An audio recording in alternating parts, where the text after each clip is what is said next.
Hello, my name is Seth and welcome to Varieties, where we're all about lifestyle tutorials, having fun and of course good vibes. For the returning subscribers, welcome back, and for those who are here for the first time, remember to press that subscription button and the bell next to it so that you can always be notified whenever I upload a new video. Anyway, today we'll be making pork. Yes, I want to share with you a recipe that I've been trying for the past couple of months or two, yes. And it's a recipe that I've learned from a friend of mine, Tastiest. Oh, big shout out to you. And I hope you guys are gonna love it. Anyway, I don't want to take much of your time, so let's get to the kitchen where the magic happens. So guys, I've got my pork over here, cloves of garlic, ginger, onions, tomatoes, bell pepper, the green bell pepper, some chilies, my tomato paste, and Royco or spice of your choice.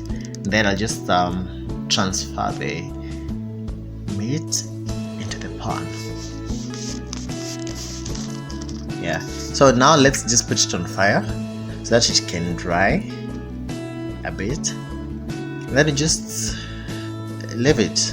Now in the meantime, we'll be doing some preparation of the ingredients, and in this case I'll start with the garlic because I want it a thick paste. So as I prepare garlic, the meat is cooking, and then I'll do garlic, ginger, and the chilies. But if you don't like chilies, you can exclude them from the recipe.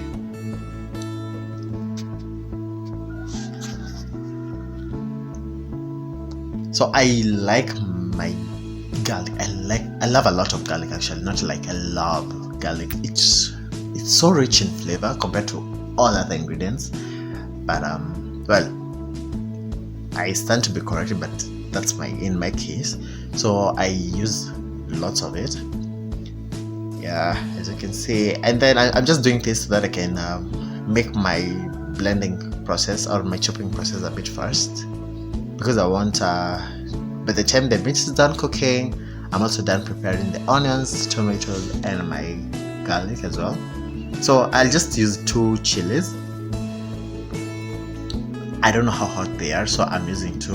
Actually, these chilies are homegrown. I have a small garden around here, so yeah, I just got them from there. And oh, trust me, they are super hot. So I've transferred them into the cup, as you can see. Now let's blend them and we're good to go. Look at that paste. Oh, and that's amazing. It looks really good. Now here are my onions. I've already chopped them up, my tomatoes and my bell pepper. But I'm not going to add all of them together. I'll add tomatoes, garlic, ginger, and onions to this. Oh, the simmering sound. That's how you know your meat is cooking. That's how your neighbors will know you're doing meat. So I'm adding everything together. Don't come for me, I ain't a professional chef, but I know this is not the way to cook your meal, but this is how I was taught to prepare this specific meal. And that's how I'm adding tomatoes, onions, and my garlic ginger paste together. So if you're planning to come for me, hold on. And actually try this out and tell me if it's going to be amazing. So in this case, I'm just adding everything together, and notice I'm not adding any oil to it because pork is already fatty enough or oily. So I'll just cook without any oils. And as you can see, so far my meat is cooking nicely. It's not burnt or anything. And in this case, I'll just mix it up a bit and then cover it for a few minutes to cook, and good to go. Now in the meantime, as my food is cooking, I'll take some water, add some Royco or whichever spice of your choice, and then I'll take my tomato paste and add to it.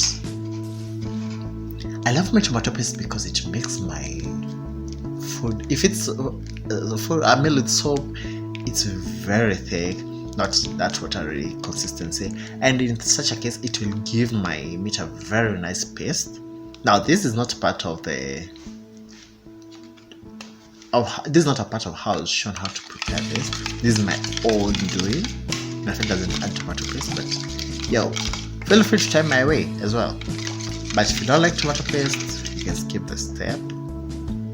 So I'll just mix it up. As you can see, I just want every bit mixed up. Now, as you can see, my meat is done. My tomatoes are a bit mushy, I think that's the word. So I'll just add my salt. Oh, and that's my dog. Hey Babs. Yeah, so I'll add my salt to season the meat. There are no specific measurements for this. At the end of the day, we all have different taste buds. So just do whatever works for you. Mostly I just eyeball these things. As I said, I'm not a professional chef, but trust me, my meals always turn out amazing. So as you can see, I've mixed it up. I want every chunk of the meat perfectly seasoned, and I also want to crush all between two. I want to have that paste. And now I'm adding my mixture, my tomato paste and Royco mixture, or whichever spice you want to use. You add it at this stage, and then just tie it and make sure every bit is covered.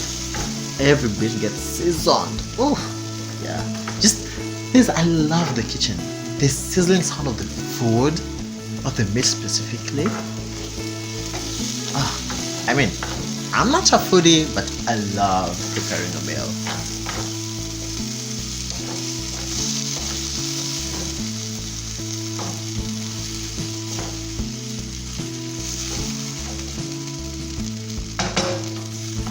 So let's have a taste. Ooh, wow, actually, it's amazing. I think I'm nailing it. Anyway, you just try it out on your own and tell me if it tastes amazing. Wow. Now you just reduce your fire to low and let it simmer a bit. And now, as you can see, all the juices have dried, but I don't want it super dry, so I'll just stir a bit. Wow. Look at it. Actually, you can have it as it is. You can decide to stop the cooking at this point, but as you know, I've not added every ingredient here. So in this case, I'll just add my bell pepper. I don't want it fully done, so that's why I usually add it at the end. I like it a bit crunchy, but hey, people are different. Now this is my way of doing it. Then I add a little bit of water because I don't want it super dry. I just want it to have some taste. Yeah, and once you do this, you're done. Yeah, you can serve it with rice, ugali, chapati, with whatever you want. Anyway, if you've tried this and this is the kind of video you enjoy, give it a thumbs up, comment, share, and yo guys, please subscribe. Till next time, bye. Ooh. Anyway, let me enjoy my meal. Bye.